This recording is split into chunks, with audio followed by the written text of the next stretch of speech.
Try your best, but you don't succeed.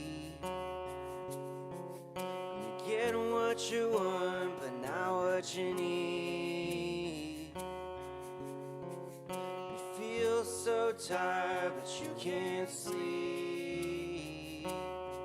Stuck in reverse.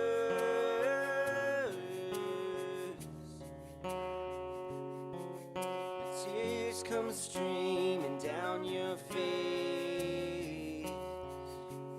You lose something you can't replace. When you love someone but it goes to waste, could it be worse?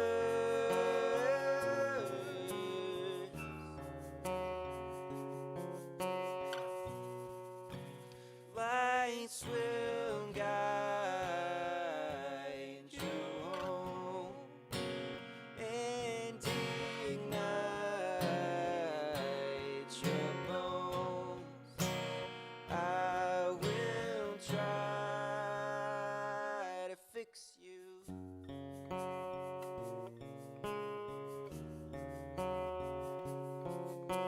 High up above or down below. When you're too in love to let it go.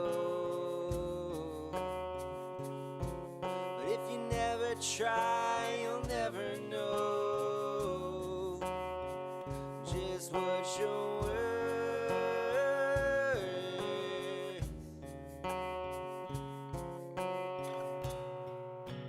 Lights will guide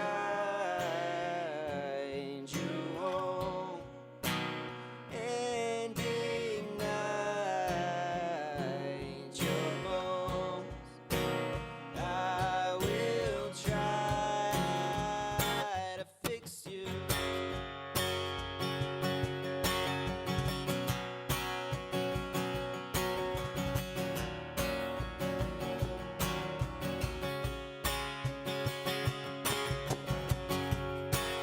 Tears stream down your face when you lose something you cannot replace.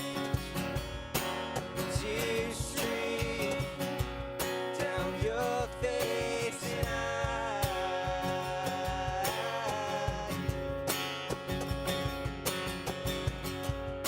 and tears stream down your face. I promise you I will learn from my mistakes. Tears stream down your face, and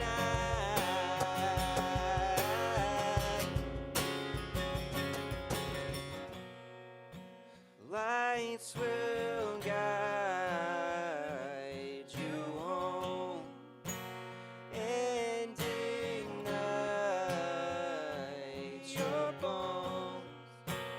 I will try to fix you.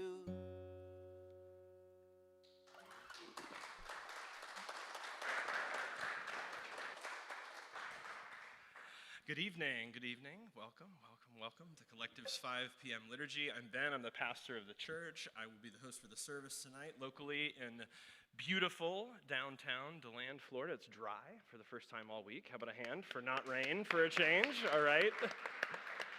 Globally, we are collectivechurch.com. You can subscribe and stay connected. We are gathered safely in person. We're also live streaming. If you're with us in the room and you don't want to be on the screen, you want to be over in this corner over here. In person or online, live now or later on, whenever, wherever, your presence makes us who we are. Liturgy, we say every week, this liturgy, the 5 p.m. service that we do, liturgy means the work of the people. It's not my show, it's not us up on the stage, but it's all of us working out spiritual community together. Here to help us work tonight are our liturgists. We've got Kenny, our online host. If you're online, give Kenny a shout out and we'll shout back at you in just a minute. Participate with the comments. We also have Ella Shepard and Mark Watts. How about a hand for our big couch tonight? Thank you guys for being here. We've got our artist in residence, Fred Wilson. Thanks for being here, Fred. He is, yes, we'll give it to him. We're going to talk in a minute with Mark, actually, about affordable housing and how we can help. And we have such a good liturgy tonight. I'm really excited. Coffee's back. We've got Jamie, who is our venue director for the theater. If you haven't met Jamie, you got to meet Jamie. And organizing coffee still is Marianne. Thanks again, Marianne, for being the point person on coffee. This is great. I feel like some of what's so good about this is we just need to get together and have people applaud for us, right? It's been too long. Let's get together and applaud for each other. So thank you guys. Welcome. If you guys are a family member, want to do the barista thing, get with Heather. Heather's back here, our pastoral intern for the summer. Yeah, we're going to applaud for Heather too. That's right. If you're in here and you didn't get applauded for, I'm sorry. We all are a collective church. Ella is going to remind us what that means to us. Here's our community statement. Thanks, Ella. All right. Is the mic on? Yeah. We believe so. Is the mic on, Brandon? We Awesome. value highly the metaphor of journey. We're different people from different places and backgrounds, representing an intergenerational community. And we've traveled different paths. So we agree not to make assumptions about the person across from us, next to us, or in conversation with us. We challenge ourselves to be sensitive, knowing this community includes a diverse group of people from lifelong followers of Jesus to people who are just now open to the idea that God might exist. We strive to avoid offense, ask good questions, articulate and explain our responses. We don't assume fluency in Bible, spirituality, or church language because we believe the message of Jesus is not for Christianity, but for humanity. So, we do everything in the spirit of love and grace. That definitely gets an applause, I think. Thank you. Awesome. So we are talking tonight and this month. If you've been following us since we opened on Easter, we've been just kind of taking a word each month as a way of slowing down and kind of asking the question, what does it look like for us to live with a word? How that sort of shapes us, how does it shape the questions we're asking, how does it shape the way we practice? And we just finished a month on kindness, and tonight we begin a month talking about help. And I wanted to chat for a minute, and I'm realizing now there are no children in here because I think we just have a lot of people traveling and there's a couple little babies in back. But I think it's valuable to talk with Ella, who's a partner with some amazing programming here, helps with kids stuff, helps with some other stuff, is a therapist and works especially with kids. And I was curious, and I like to bring my curiosity to you guys as a parent. I know that it can be intimidating for anyone to ask for help. But I wondered from sort of the child psychology and especially sort of helping kids to process difficult emotions, I wanted Ella to share maybe just for a minute with us how it is that kids can ask for help and how parents can help kids to ask for help. Or not even just parents, but other adults in the lives of our kids, which are so important. So Ella, talk to us about that for a second. Sure. Thanks for the opportunity. And now my mic is on. It was before, but I didn't turn it. I was going to do a whole thing about we're going to need to ask for help, but they figured it out without us even asking. Yeah. That was fantastic. Yeah. So I wanted to, when I was thinking about this, asking for help, I realized, we're constantly sort of checking in with each other with the really sweet question of, how are you? And that's sort of just culturally expected. And even when you really don't have time to know how someone is doing, you ask them, how are you? But I think that the frequency and the lack of actual opportunity to really truly respond can create a disconnect from your true state. How you really are doing is more complex than a one-word, 5-second answer of good, but that's normally 99% of the time what we say, right? So asking a kid to evaluate their own needs is a big ask, and it's something that I want to encourage everybody to do. So instead of just saying that you're good or asking the question of how are you when you don't have time to really know how someone's doing. Instead say, like, it's really nice to see you, or I care about you, you know, that, because that's kind of the underlying message with how are you, is I care about how you are doing. So with kids, I think it can be really helpful as a caregiver or a parent or an aunt or just someone who is involved in children's lives to offer them a menu of needs. And the needs could be things like, I need a snack, I need a nap, I need a hug, I need some quiet time to read, or I need some active, get my energy and get my wiggles out time. So to kind of give them a little bit of a menu, because it's hard for them to assess what do I need in this moment. And then to just help them navigate it and also model for them expressing your own needs. Like, I'm feeling really grumpy. I need to do something that makes me laugh because I'm feeling in a bad mood right now. And to tell them that, to tell kids that, I think is super powerful for you to let them know that you have a hard time with your feelings too, and you need certain things from the people around you to get yourself back into a balance. So. That's awesome. Thank you so much. That's incredibly practical and helpful for me. I'm sitting here like, there's a part of me that's going, wait a minute, I've been in recovery. This sounds suspiciously how I treat my brain, right? They tell us to look for hungry, angry, lonely, tired. Like, you got to treat your brain like a toddler when it's not behaving, and that makes a lot of sense. But I love that modeling also for them to be able to say, feelings are okay, and feelings are feelings, and right now this is what I'm feeling, so I'm going to, X, Y, Z with that behavior. That's really awesome. Thank you. And then what about the value psychologically of an adult, not just a parent, but another formative adult in the life of a kid, asking a kid for help? Kind of what does that do? I think that, it gives them the feeling that we all just got when we were applauding each other. It's kind of the act of, I see you, I value and appreciate who you are and what you offer in this world and in this community. So to notice a young person's qualities, and then to highlight on their qualities. So if they have a quality of being really energetic, to ask for help, like, I'm feeling kind of low, can you help me get my energy up? Can we run around a little bit? Can we play? It's just really powerful to let them know that you see their strengths, you see the qualities they possess, and that you value those qualities.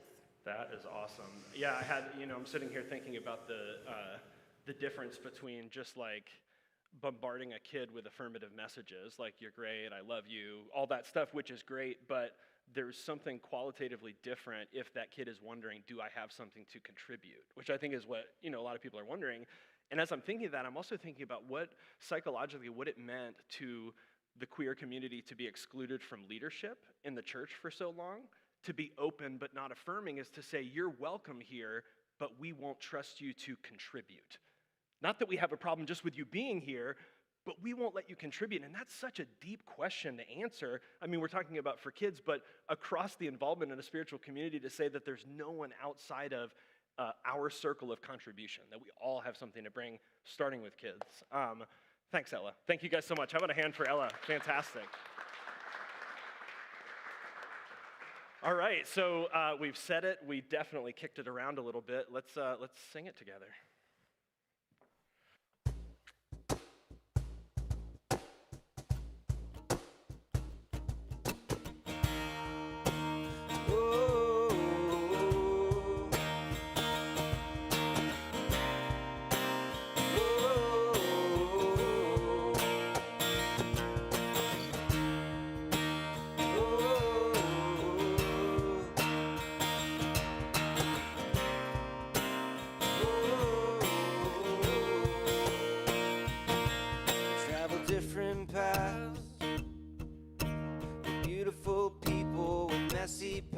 So have no fear, no judgment here. Whether you believe in Jesus or don't believe in anything, something you can teach us. You belong, no right, no wrong. Leaning into grace, help us make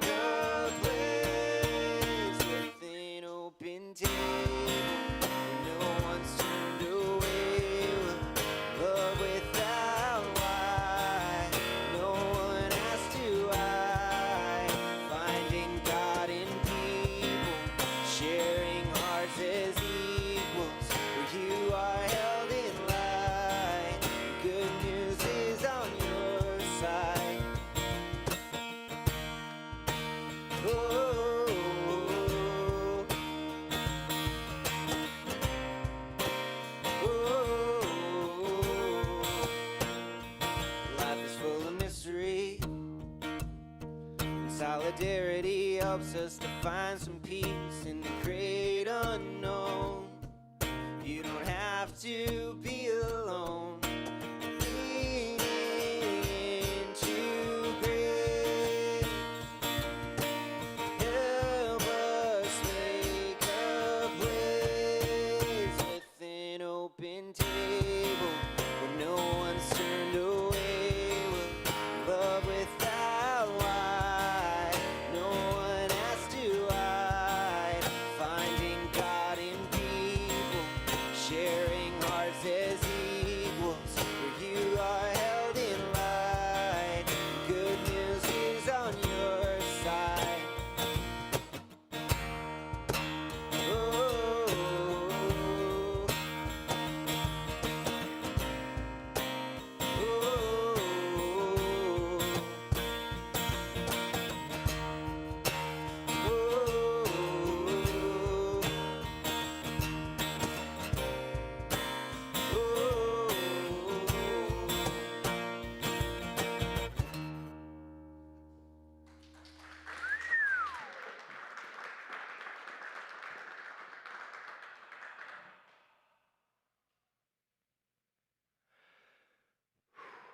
That felt good, right? Thanks. We are Collective Church. We, us in the room. Thank you guys for being here. We, us online. Can anybody a shout out online? A couple of folks chatting with us. Mary, who can't be here tonight because she's not feeling well, is watching from home. Awesome. Hey, Mary, thanks for being with us. And Peggy Fox, who was on the couch just last week, Yeah, is watching Peggy, from hey. Spokane. Very cool. Yeah. Awesome.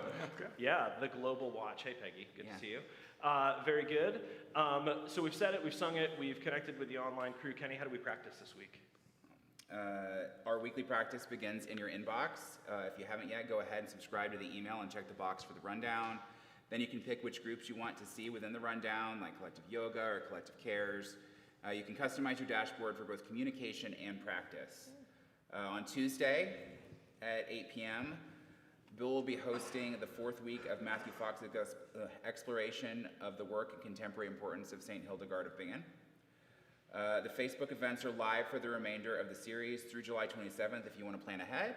Of course, if you're not on Facebook but are signed up to receive the rundown in your email, you'll get one more automatic notification before updates will appear exclusively to those who've updated their preferences to include seasonal gatherings. So just to be clear, if you would like to get information about seasonal gatherings like this 8-week Hildegard of Bingen group that Bill is leading, or other short-run groups that aren't going to be regularly going on, you need to go in and update your preferences and check the seasonal gatherings box, right? Yes. Because after this week, you will not be informed of seasonal gatherings anymore unless you've checked that box. Exactly. Is that right? Yes. We understand. Good. So yeah, you never know when another exciting new opportunity might pop up, so remember to update your preferences. Our ongoing kindness card campaign wraps up soon. Our commitment to spreading kindness wildly and everywhere can't be contained to just 1 month, so we're wrapping things up July 10th with one final week of opportunities at the Create Space. I was just over there this past week making cards with some of the students at Stetson Wesley, and we had a great time. Remember, although we focused on sending cards to Melissa Reed, the Zebra Coalition, and the Florida United Methodist Children's Home, you can create and send kindness to anyone you wish. Just drop by during studio hours, which are Tuesday to Friday, 11 to 6, and Saturday, 1 to 9. Tell Ginny Beth you want to make a kindness card, and you're good to go. And speaking of Ginny Beth, she got together with Heather recently to plan out the next Art and Soul, and they came up with a great concept. Help boxes. You'll have two options, making an origami box or painting a wooden one. Either way, the intent is to use them to collect change to eventually donate or help an organization or person close to your heart. These have been some of my favorite collective events in a long time, so make sure to reserve your spot by either going to the Facebook event or go to Linktree in your email to find the link and get a free ticket. This event is July 21st, so that gives you plenty of time to make up your mind and invite your friends. I hope to see you there. Ben, you have something to share about not just keeping events like these going, but our whole community, right? I do. In addition, I want to just say thanks real quick to everybody who sent cards to Melissa. She did come home this week after 30 days of treatment. So thank you guys for the kindness there. We appreciate it. They've taken care of us for a long, long time. So it's nice to be able to send them some love and light. All right, sustainability campaign. That's big and fancy language for help. If you didn't get the email this week, we don't have you on the email list, and you should sign up at wearecollectivechurch.com. If you got this far and didn't realize that, I mean, we're trying our best. We're saying it a lot. Yes, Heather. And as a reminder, if you don't have access to the computer at home, Yes. right by the doorway there, Mm-hmm. sign up with the connected us Yes, computer. for sure. Yeah, you can get the email right here in the room. Also, if you are not the kind of person that wants to be on email, A, I get it. B, Steve Tonjes is the one that you need to talk to. So he's the non-email communication point, and he's the one in the beanbag chair. So, I mean, not Jay, but the other one. So sustainability campaign.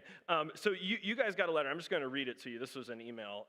So it says, hey, and I think the email should have said, hey, Dan. Hey, Michelle. Hey, Barb. Hey, Sharon. Hey, Larry. It should have said your name, I hope.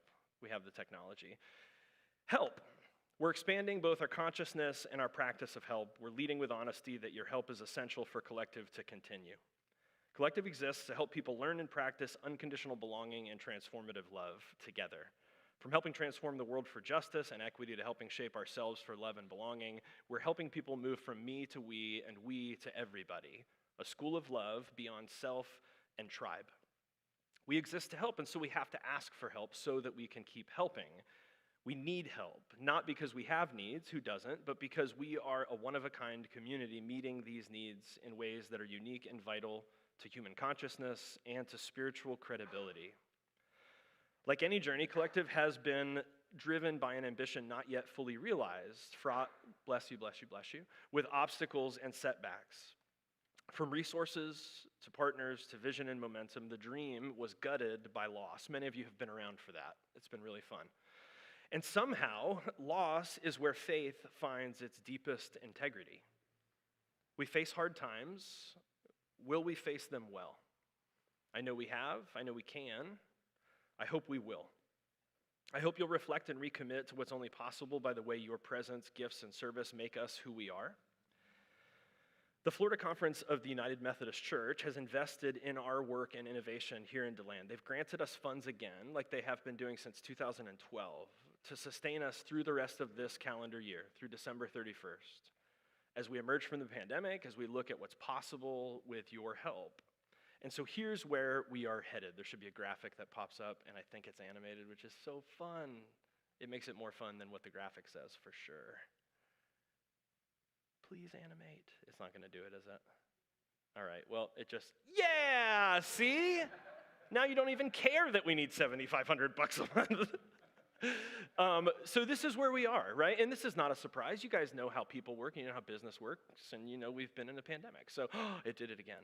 So here's the current financial situation. We got a $16,000 a month budget, and we're bringing in about $7,500. And a lot of that is because congregational giving tanked during the pandemic and during the transition. And a lot of that is because there's no revenue coming into the theater because we were in a pandemic. So we're trying to turn that around. The bottom line is we need your presence. And when I say yours, I'm talking to you in the room. I'm talking to you guys online. I'm talking to all the mutual people we know who are Collective. We need your presence to build our future. Show up, give, and serve. Collective is valuable. It's needed. We've changed thousands of lives and changed the United Methodist Church. We need to gather the people to serve and to be of service. Your presence makes us who we are. We're asking for your investment in who we might become. We hope you'll be a part of the next chapter of our story. So that's a lot. And we're forgetful people, which is why we have to come practice this stuff every week to form ourselves over time with some intention. So to help summarize this week, you guys are going to get a postcard if you're on our mailing list. If you're not, you should update your preferences to get on the mailing list. You're going to get a postcard, and it's going to have that graphic on it again. And just a little reminder, I don't want to burst anyone's bubble. The graphic won't be animated on the postcard, which is a bummer. So it's going to feel a lot more like just the gut punch of the ask. So the postcard says this, which is a summary of what I just said. Your help is essential for Collective to continue. Collective exists to help people move from me to we and we to everybody, a school of love beyond self and tribe. We exist to help. There's a gap between the help we want to give and the resources that help requires. Show up, give, serve. WeAreCollectiveChurch.com, CollectiveGives.com. Your presence makes us who we are. We're asking for your investment in who we might become. Sustainability campaign. I'm certain you guys are going to have a lot of questions, but that's not for tonight right now. You just get to sit with it. Kenny, why don't you take us away? So, remember the point is to practice, from the rundown to weekly practice to giving. Make sure you plan now to do what you might not want to do later on this week. And of course, if you need any help, I'm more than happy to help you right after the service over at the bar, or you can just come right here because I'm often just still sitting right here after the service. Awesome. Thanks, Kenny. So we're in a month of, we're beginning a month, I should say. We're dipping a toe in the water of a month of help, longing to help, to be of service, and also crying out for help, individually and as a congregation. God willing, crying out as a broken nation, maybe, crying out for help. And we know from our tradition and from the wider stream of those who have looked within and looked beyond and looked in openness that to sit quietly is a familiar practice, often, of those in need of help and of those listening to give it and of those like us who seek to learn it. So we're going to sound the singing bowl, and we're going to ask you to join us and just sit silently for a few minutes, return to your attention. We want to invite you into the experience, regardless of the language you bring to it, if that's centering prayer, simply shared silence, silent worship. Your mind is going to wander, so just come back to your breath.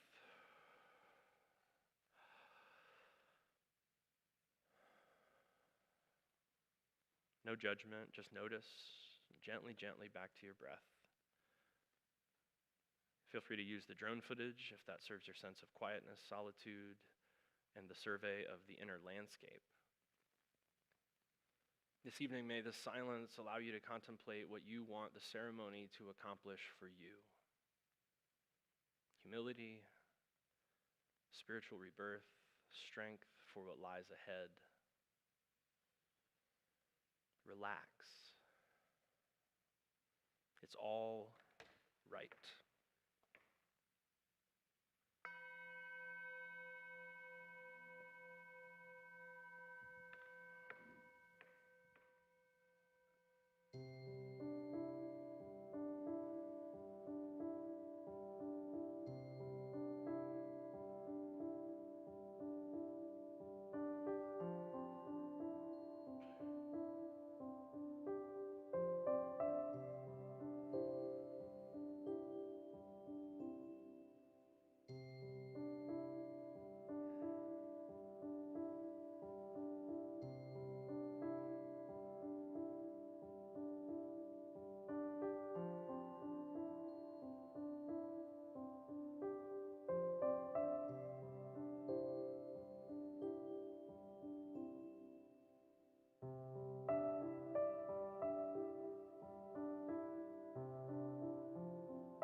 Do this. Real talk. What do we do in our practice when the reggae music shows up? Because I'm dancing. I think that's the right answer. All right, let's keep it. Take it away, Fred.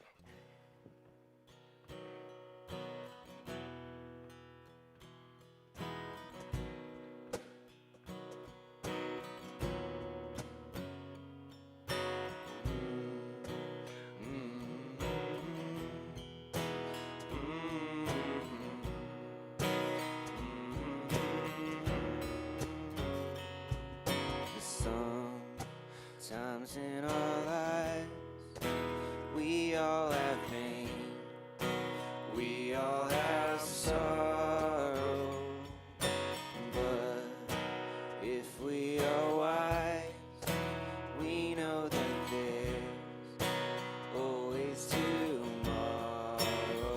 Lean on me when you're not strong, I'll be your friend.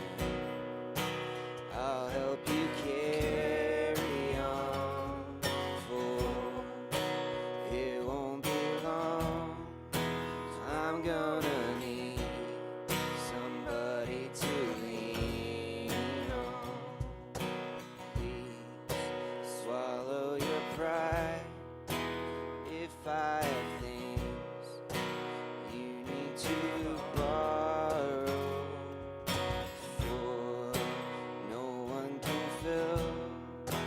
those of your needs that you don't show. We all need somebody to lean on. Just call on me, brother, when you need a hand. We all need somebody to lean on. Lean on me when you're not strong. I'll be your friend. I'll help you carry on. For it won't be long till I'm gonna need somebody to lean on. Just call on me, brother, when you need a hand. We all need somebody to lean on. I just might have a problem, but you'll understand.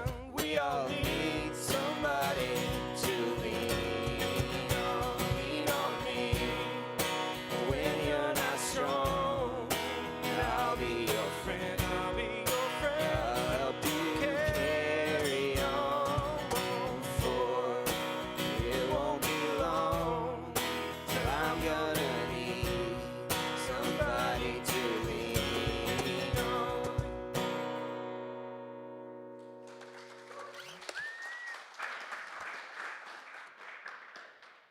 Oh, it got me sweating. Goodness. Oh, I should start carrying one of those handkerchiefs. I've made it. I finally, Florida summer. All right. So we're talking about help. And we need help, right? We said in the next 6 months. And for this month, specifically, we're talking about help. And I want us to do 3 things each week. We want to remind you of this sort of big sustainability campaign moving towards December, the next kind of 6 months. We want to do a bit of theological reflection and talk about how we practice help. Obviously, that's what we do here. But we also want to talk each week about how we are helping and how we can continue to help practically, specifically, locally. Now, for example, we're helping with affordable housing. I'm going to sit so I can talk to you guys. Mark, would you slide that plant back just so I can see you a little better? Is that possible? Put it on the floor. Production meetings, right? Perfect. Now you look like you're in like a forest, which I like. Yes, yes, between two. I'm not half the host that Zach is, but let's try it anyway. So Mark is here as a member of Collective. He's a liturgist. He's going to share our sacred text in just a minute. And he's also here as an expert. He's a land use attorney, developer, public servant, a great friend of mine. And we want to talk about affordable housing. And Freddie organizes for Faith, which is fighting against injustice towards harmony. And we've got a big affordable housing campaign going. So in addition to crooning as Collective's artist in residence, Freddie is going to talk to us about affordable housing. So guys, what we want to know, and especially this month, we're trying to simplify things so that people can engage. Ultimately, we want to know how can we help? Like what's the practice? How do we engage with affordable housing? But I want us to take a second and set this up for people. So Freddie, maybe give us 30 seconds on the affordable housing problem. Mark, maybe add 30 seconds to that, and then we'll kind of jump in.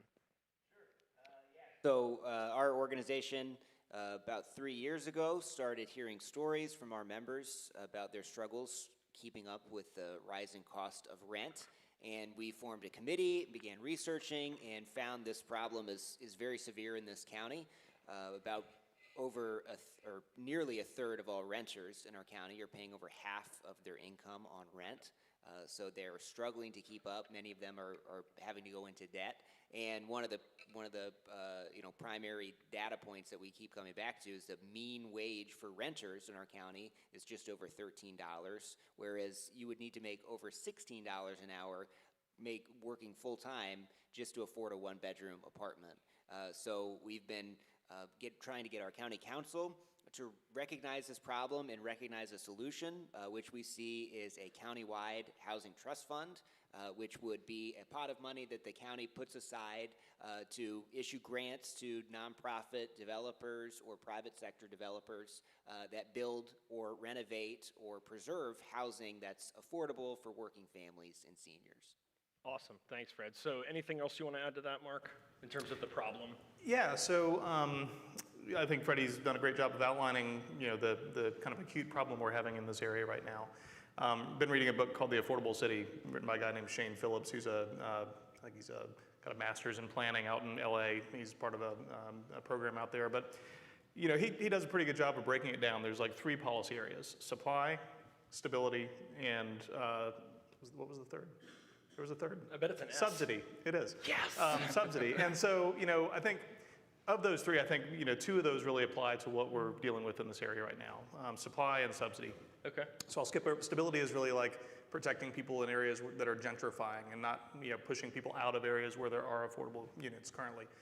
Our biggest issues in this area right now are supply. We have a lack of supply of affordable units, and that's not just these big affordable housing complexes, but integrated neighborhoods where you can have accessory dwelling units, granny apartments, things of that nature. We don't have that right now, and our zoning regulations make it illegal in a lot of places. So, that's the supply side aspect of it, and then the subsidy aspect of it is, we've historically had a lot of statewide programs for helping fund affordable housing stock throughout the state, and that's been sort of eroded by the legislature over the past 20 years or so. And so we're currently working on ways to kind of fix that aspect of things with some local stuff that I'll probably talk about here in a minute. Yeah, absolutely. Cool. So to break it down super simple for you guys, let's ask this question. If you've been out to eat at all since the pandemic, how many of you have encountered the perspective people just don't want to go back to work because they've got free government money? Has anyone encountered that perspective at all? Okay. How many of you have considered, along with that perspective, or heard the other side of that, which is how can people want to go work 40 hours a week when a full-time job still doesn't afford them enough to pay for a place to live? So that's kind of the problem, and they've articulated that well. So now, Freddie, tell us, you've already kind of articulated that we've arrived at what we hope will be at least a solution that we can get behind, and I think to Mark's point, it addresses the supply side with an affordable housing trust fund. Just real quickly, how did we get there, and what have we won in terms of commitments from like the local representatives? Yeah, so Faith kind of has this process where a committee is formed of, we're made up of 30 congregations, so we try to get at least one leader from each congregation, whether that's clergy or a lay leader, to come in, and none of us are experts, but what we do is we go out and talk to the experts. So we talk with local stakeholders, and then we also reach out to national experts to try to identify a policy that would really get to the root cause of the problem and make a significant difference. So we came across housing trust funds. We found that there are over 700 of them across the country. Some of them are at the state level, some are at the city, some are at the county level, and we identify them as being one of the drivers for a lot. There's a lot that we can do with affordable housing, whether it's tiny homes, whether it's rehabilitation or creating new units. We found in a lot of the places that, a lot of the cities that had done great work, they had this housing trust fund behind that was fueling that, because funding is always an issue. So that provides that sustainable funding source. So we got to work talking with experts that have helped cities create and craft housing trust funds. So we began kind of envisioning what that would look like here in Volusia County and meeting with the stakeholders, our elected officials. And over the last 2 or 3 years, we've gotten 3 commitments, or 3 county council members that have committed to support the creation of a housing trust fund. And more recently, at our Action Assembly in March, we won the commitment from those same 3 county council members to support the county studying the use of linkage fees, which is a fee that's placed on usually commercial development that basically reconciles a link that we all know exists between new development and the rising cost of rent. So our neighbors in Seminole and Orange County have begun studying linkage fees to fund their new housing trust funds, as has Daytona Beach. So we're advocating that our county do the same. And we're also advocating more recently that our county follow the footsteps of some of the other cities and counties across the country that are using dollars from the American Rescue Plan to start the Housing Trust Fund. Now there's actually money. That's what a lot of what we encountered as pushback is, this is a great proposal. There's nothing wrong with it, except where's the money going to come Right, from? who's going to pay for it? So, so we're still pushing for linkage fees because we think that would be a great long-term source of funding, but we're also asking our county to really look at using some of the American Rescue Plan dollars to go ahead and create the fund. Awesome. So to kind of summarize what we do, our contribution to this organizing effort is we kind of acknowledge three kinds of power: political power, monetary power, and then people power.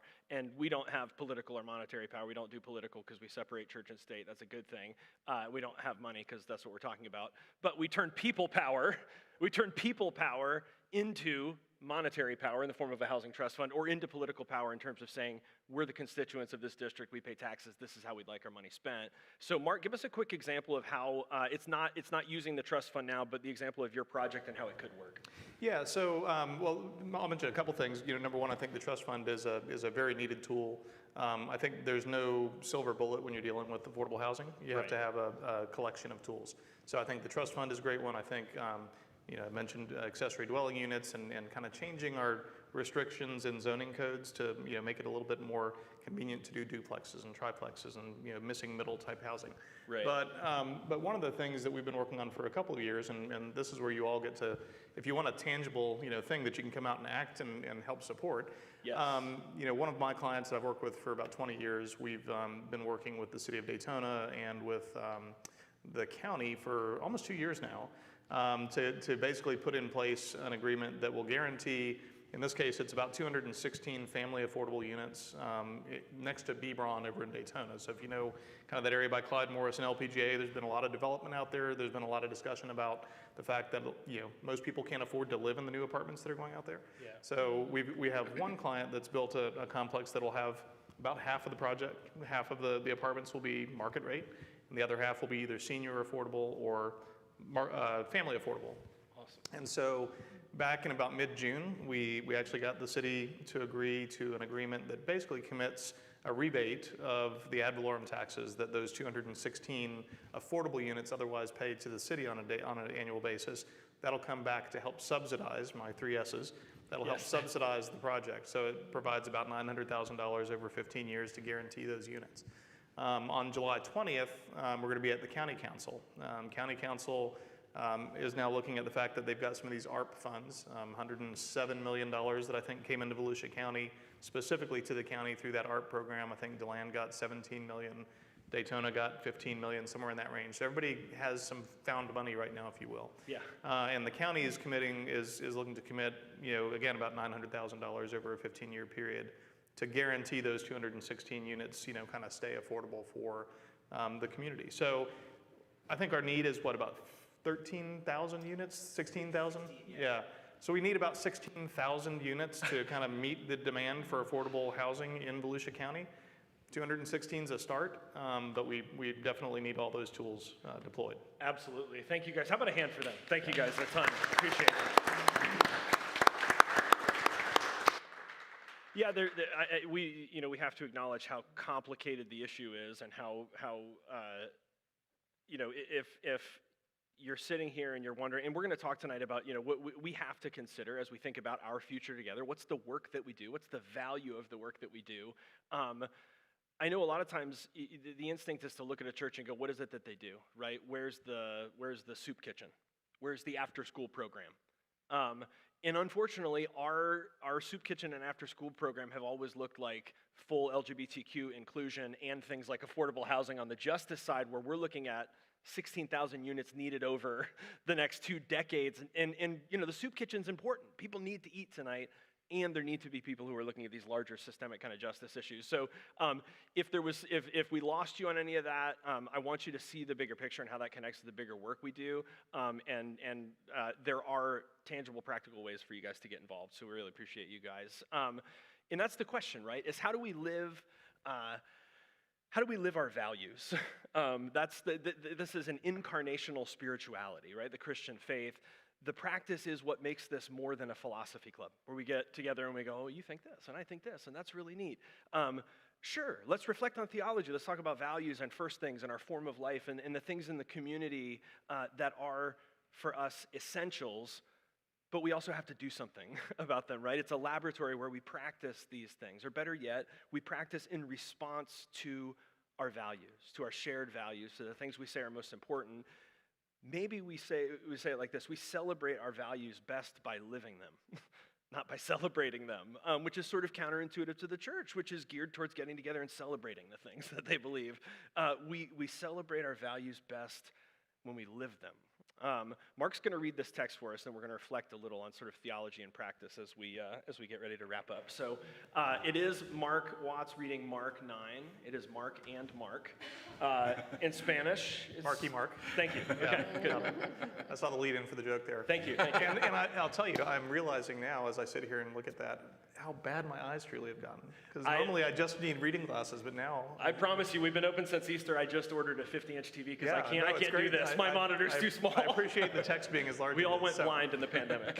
All right, so this is Mark 9, 14 through 24. When they came to the other disciples, they saw a large crowd around them, and the teachers of the law arguing with them.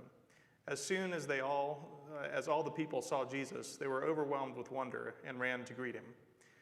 "What are you arguing with them about?" he asked.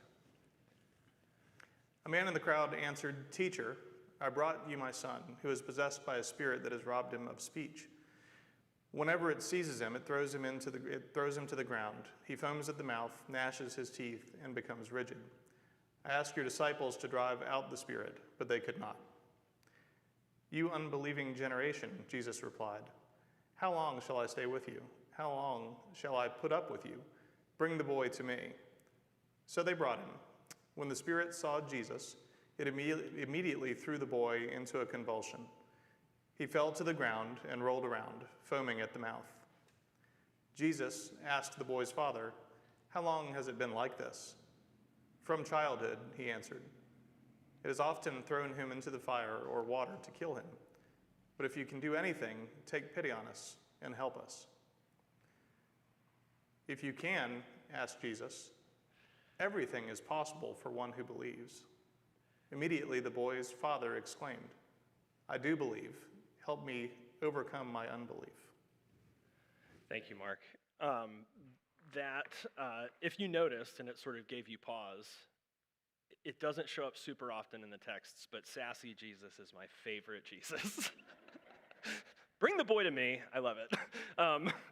So theological reflection, and I'm going to move through this quickly because we spent a lot of time talking about help, and that's where I wanted to focus things. So there's two major movements for me in the story, maybe theologically, in terms of reflection.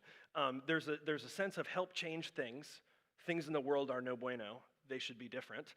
And there is help change me. I need to be changed somehow. So help change things, help change me. And I want to come back to this in practice because I think that's where it kind of lands. But theological reflection number one, is there a power greater than yourself? And sort of the sub-question is, to whom do we call for help? So I'm going to ask you in this month to practice asking for help.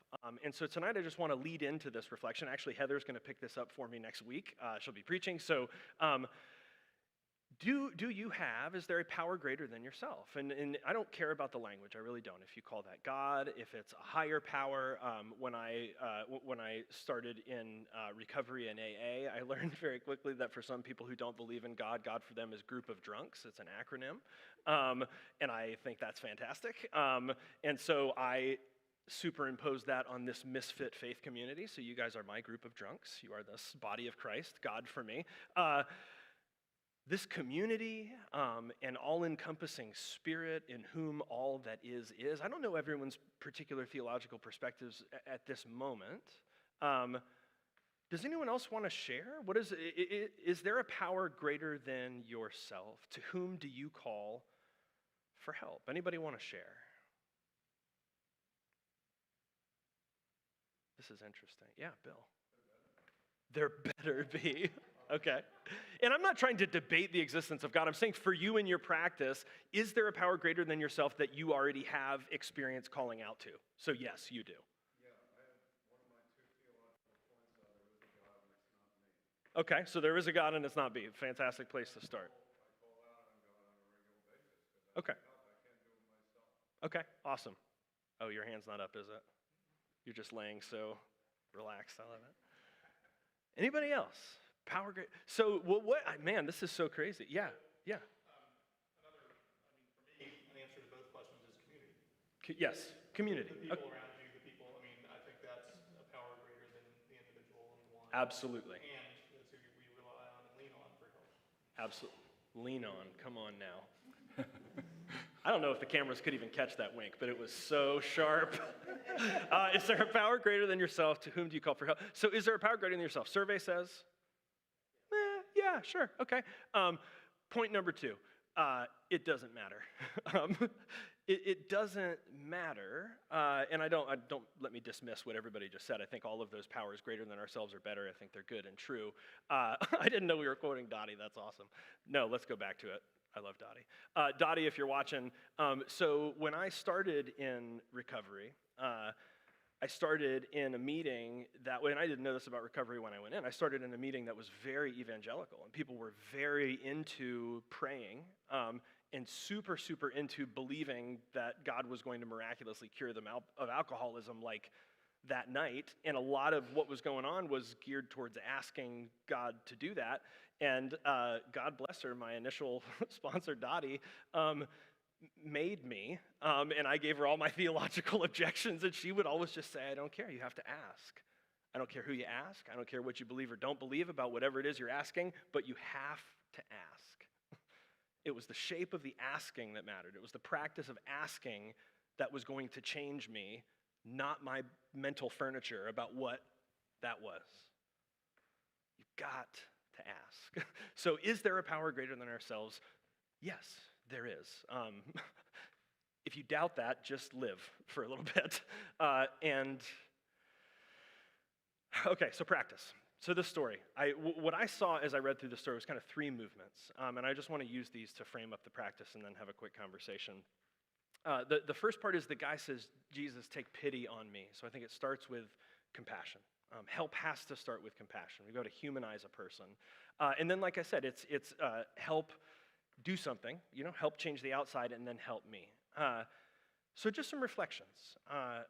What does it mean for you to practice taking pity? Who in your life is in need of a good question, right? Think about in the story, Jesus asks this suffering father, how long has it been this way?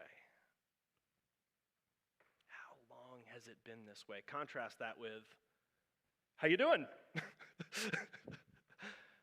Right? Someone's suffering. How long has it been this way? Who do you know? Who in your life needs a good question? What are some good, compassionate questions that you could around with in your pocket? Questions that lead us into vulnerability, safety, trust, compassion. How do we practice asking for compassion? Right? The guy says, and it feels, sort of formal, King James, take pity on me.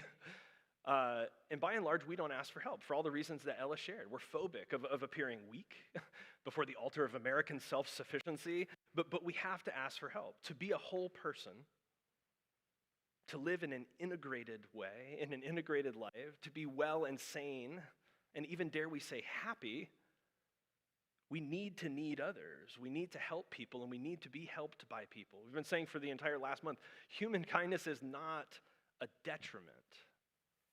It is the engine of human progress. And help follows that. How can we practice asking for compassion? And how can we practice listening compassionately? How can we practice asking for compassion? Like the Father, we have a choice. We can wait till things get so bad that we finally cry out. If you can do anything, right? If you can do anything at all, help me. Take pity on me. But maybe we do better to form our lives, and this is part of the reason we have community like this, to form our lives a bit more intentionally all along the way so that it doesn't boil over, but so that we're always the people who are knowing when we're in need of help and gently asking along the way. How can we practice listening compassionately? I like this. This text is tough for Americans because Jesus doesn't rush to heal the boy, and we're very into problem solution. Instead, he asks a question that draws the father into trust, right? Apparently, he can heal the boy because he does it in just a second. But instead, he starts by asking a question that draws the father into trust and vulnerability, into relationship.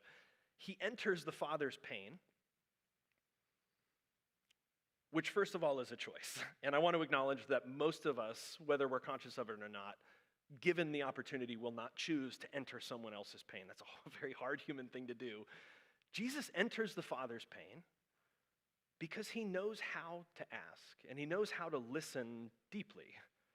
And I believe he knows what he's doing when he asks the question, how can we practice asking for help to change outside things? Usually by the time we're crying out for help, it's something that's clearly no longer in our control. And so we need the power of, what do we talk about? The power of God or money or people or maybe just sheer willpower. And we cry out, help, help. And sometimes, and I think you guys will admit this kind of goes with the question of is there a higher power? How many of you have got the experience of you haven't thought a lot about what you believe or who it is that you believe in a while?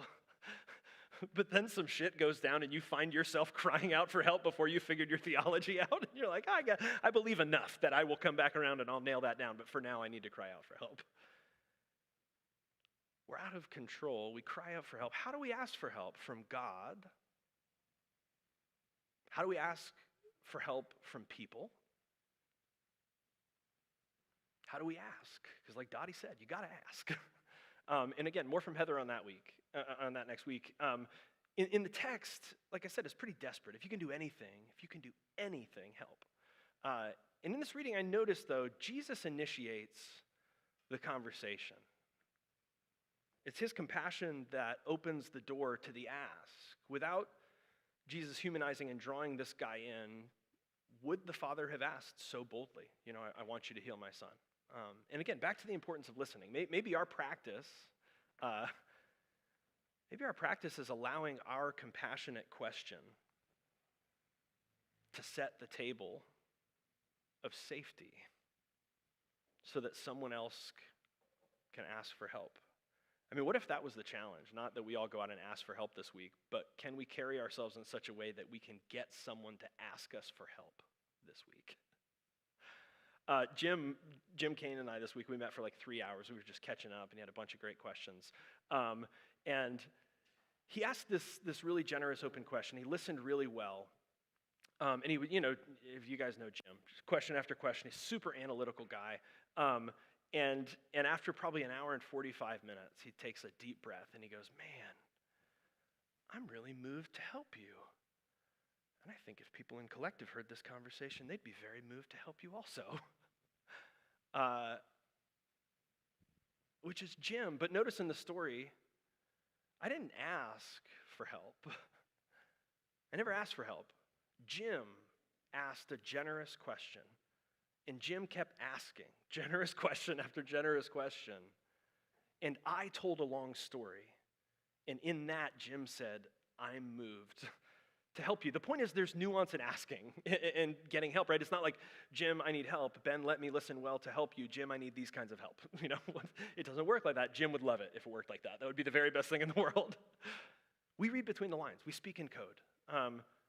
So how do we ask for help? Not from a place of expertise, but of struggle, of failure, and sure, every once in a while of this really life-giving asking for and receiving help. When we need to change the external circumstances, when we can't go on anymore like this, when it feels to us beyond what we can bear, it's inhumane, things have to change, how do we ask for the help that we need to change things? And you guys are going to hate me. I'm not going to give you an answer, but a posture. And I think that is, how do we ask for help when we need to change things? Humbly. Humbly. And I want to say, I think in terms of practice, the posture of humility improves the entire experience of help more than the content of the ask, the nature of the desperation, the person asking, or the one giving help. I think more powerful than any variable in the equation of help is the posture of humility. In asking and compassion in listening. Because whichever side you're on, the posture is humility. If you're listening to someone's desperate need for help, it should be with humility, which is another word for compassion. If you're somebody desperately asking for help, it should be with humility. So here we go. We're going to wrap up with this conversation.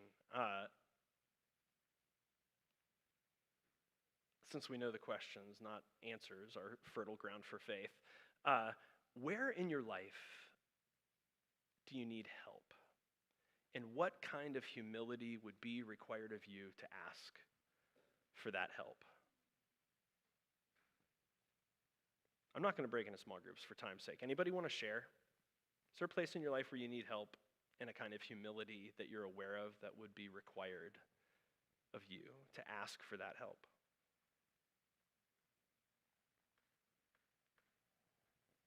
So it makes this pretty tough. We're all pretty good.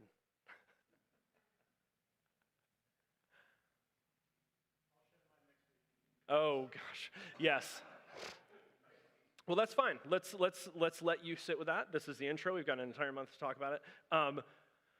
So I mentioned Collective has needs. And that part of what we're doing in the next month and in the next 6 months is asking for help. And that takes a great deal of humility. And I've shared openly with you guys in the past that my spiritual work is to let that be generative humility. And even though my instinct is to feel failure or to feel humiliation, Collective needs help. We need to change things. We need to change circumstances, especially financial circumstances. So I want to apply this framework. First, what helps us to cultivate compassion for Collective? This is not just us in the room. Anybody that's going to watch this after the fact, anyone that's going to engage over this next month, the next 6 months, usually what leads to great compassion is either great love or great loss, or, you guessed it, both. And we've said, if you guys got the letter, we sort of alluded to this, that we've suffered immense loss as a congregation in the last 4 years. We've suffered immense personal loss, the people in the congregation, and immense loss as a congregation. And even if a lot of that stuff hadn't been legitimate loss, we also know that psychologically speaking, all change is experienced as loss. All change is loss. And we know that there are so many people hurting in so many ways that are uniquely suited to address as a congregation. We can do this, but to make our highest contribution, To love best, we have to name that we've been through this loss and we have to ask for help. So this is me, this is us on behalf of us, asking you guys to look upon this community first with compassion. To look upon this community first with compassion. Prior to the logistics, prior to the nuts and bolts and the dollars and cents and buildings and models and all that stuff, can you find a place within of compassion for this community? For what it's been through, for the good that it has done, and for the very human ways that it's unintentionally hurt people or spoken messages other than love and openness. I mean, just compassion for the tragedies we've suffered together. Pulse, hurricanes, this pandemic, systemic racism. We've gone through so many devastating physical accidents of people in the congregation and people they love, psychological trauma, emotional and social distress. When have we been at our best? I think it's when help has been freely given and received among us as we endured hard times. I think we've been at our best when we've helped each other. Not when it was easy, but when we've given and received help during hard times. Not perfect, but valuable, worthy of sustaining, even meaningful. It has to start with compassion. So we're asking for help. We're thinking about how, and these practical, specific ways. So show up and get others to show up. One of the things I realized this week, and this is a gift still being given from David Malinowski, who's the former chair of our board, but he would always piss me off when he would say, all leaders have one thing in common: they all have followers. And one of the things that I've realized is that a blind spot in my leadership development, this is not to say, over the last 10 years, but in this season, is that this has become a congregation that's predominantly about people that follow me. And we serve and we make access and we sort of build our work around the platform of people that follow me. And I think we need to be in a season where you all become leaders also. And that everyone who is a part of this also has people who follow them.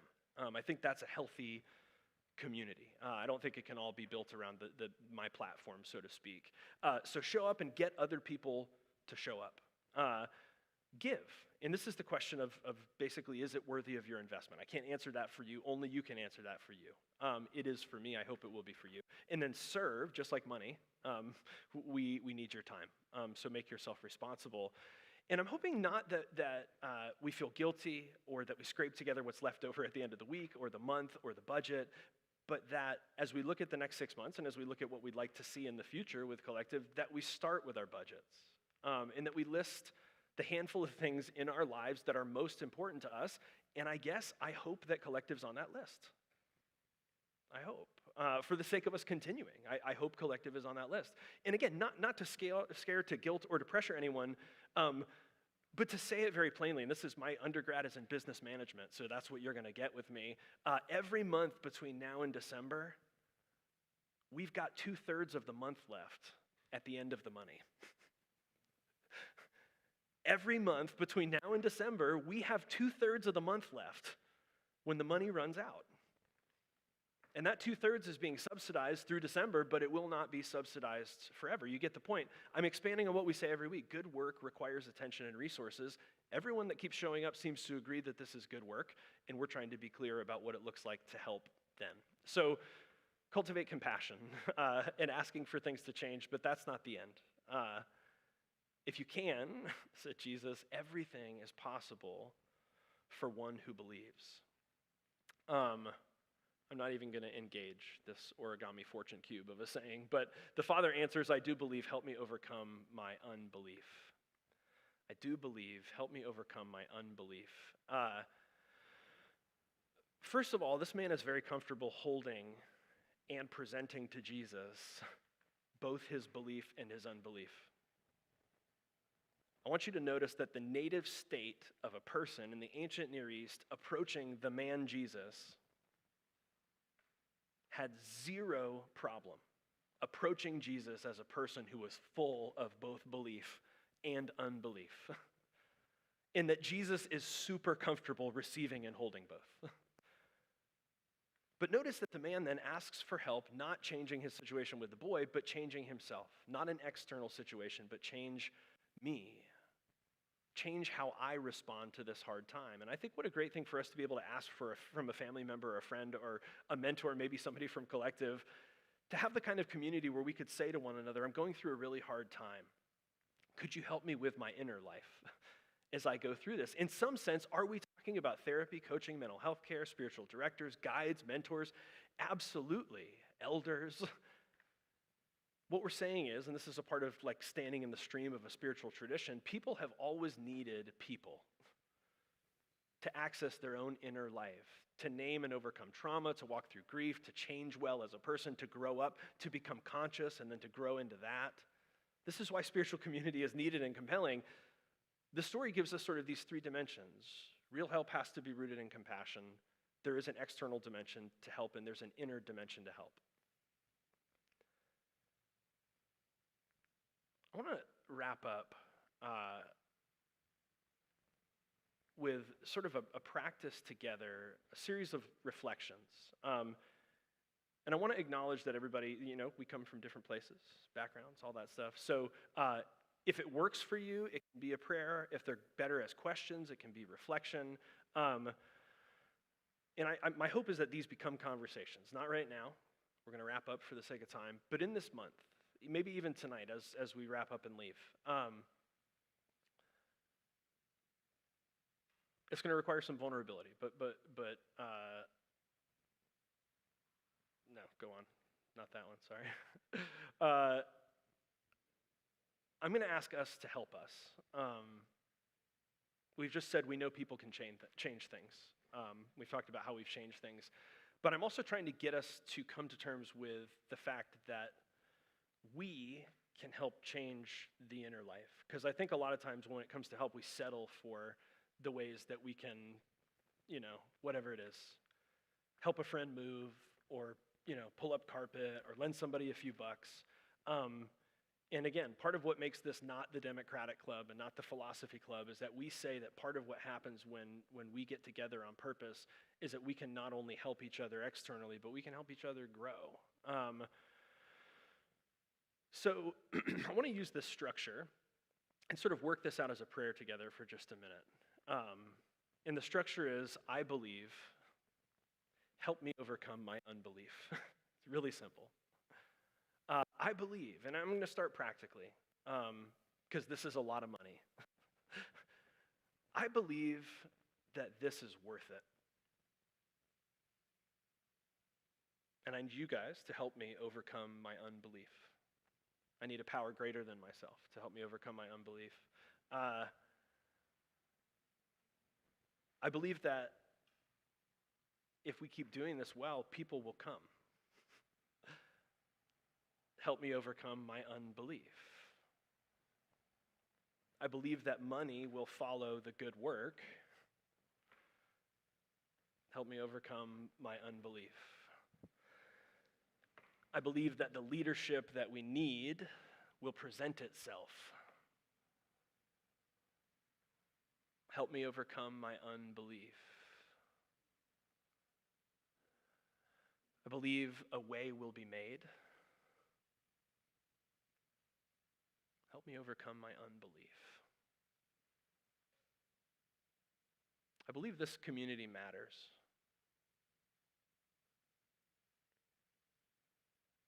I believe our practice changes us. I believe our change changes the world.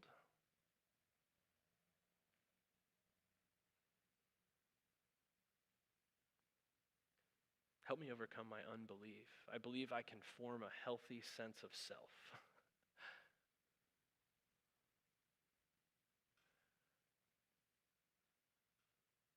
I believe I can transcend myself for the sake of others. I believe I can transcend my tribe, even collective, for the sake of all. I believe. I do. I believe all these things, and I also really struggle to believe all these things. I believe, help my unbelief. And I guess I'm inviting you guys to practice that. I'm hoping that this month, the prayer for help is our corporate prayer and not just my prayer. Is there anything that you guys believe? I feel like we should pause for a help moment.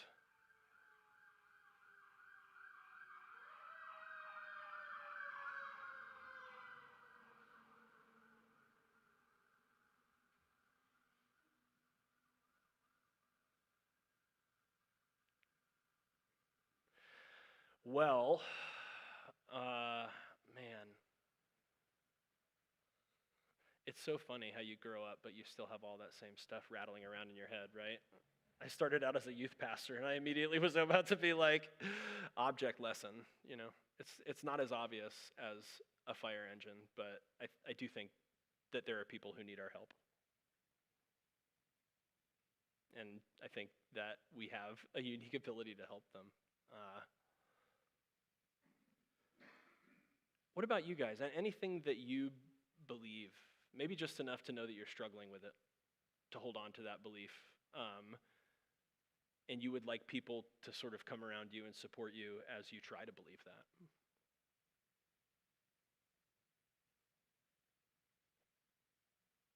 Bill? I believe there are a lot of people out there disenchanted with organized religion and its mistakes and foibles, and I believe they need what we have. Not that we or there are many churches similar to this around the country, but not enough. Yeah. And I believe they have a hunger inside them, and they're out there. And that if we get the word out, they will come. Yeah. Thank you. Help my unbelief. So carry that structure with you this month. And if nothing else, it'll maybe start to serve as a really helpful filter about the way that you understand your connection with this congregation and what it is that we're doing here. Maybe a good place to start is to ask, what do you want to believe about this place? What do you want to believe about the work that we can do? What do you want to believe about your role in that? What do you want to believe about how you can help?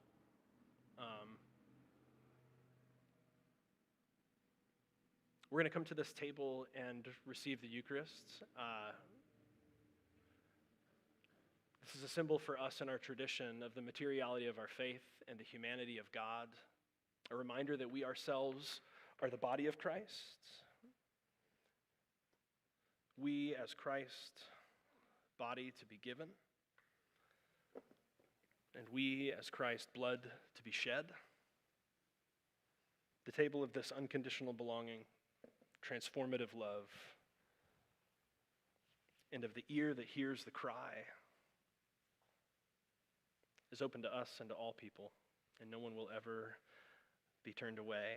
Tonight we have a special treat. Carly is going to come up and get ready to play a couple pieces on cello for us as we consider what we've discussed this evening, the conversation, and as you all come, I believe Sharon is going to come and serve.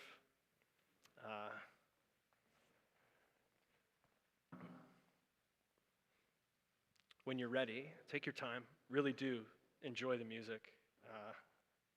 Enjoy the space. It's really special. Thank you again, Carly. When you're ready, come and let's share with one another this meal and these words. Bread for the journey and nourishment for the soul. When you're ready, come.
Thank you so much.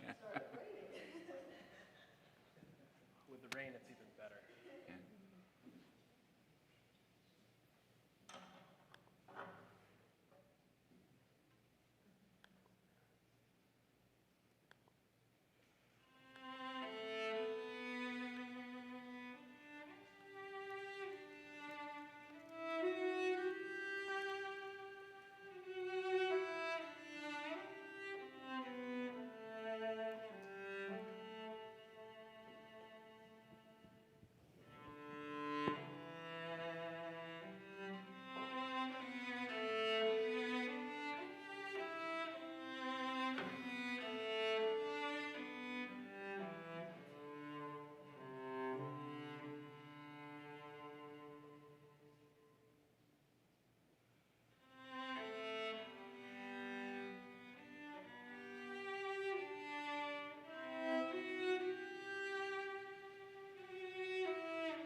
That was absolutely incredible. Thank you, Carly. Thanks so much for joining us in person and online. Thanks again for making financial support a part of your practice at collectivegives.com. And make your plan to stay connected at wearecollectivechurch.com, and you can update your preferences to customize your engagement. For a benediction this evening, we have Psalm 69. Save me, O God, for the waters have come up to my neck. I sink in the miry depths where there is no foothold. I have come into the deep waters, the floods engulf me. I am worn out calling for help. My throat is parched. My eyes fail looking for my God.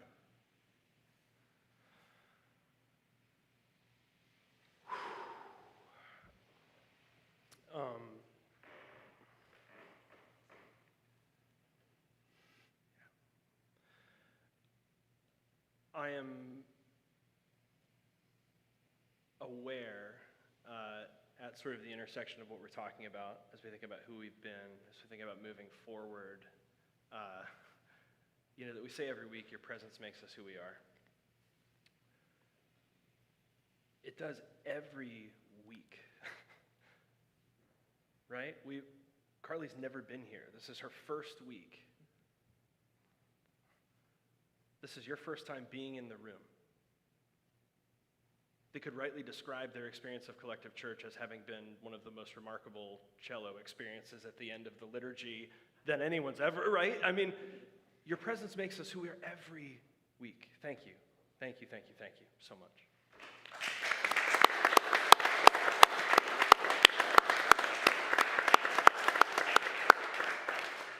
Let's bring our hands together as a symbol of our intention, first to our foreheads for clarity of thought, to our lips for clarity of speech, to our hearts for clarity of action, so that in all that we say and do, love would be our first thought, our first word, and our first deed. Grace and peace.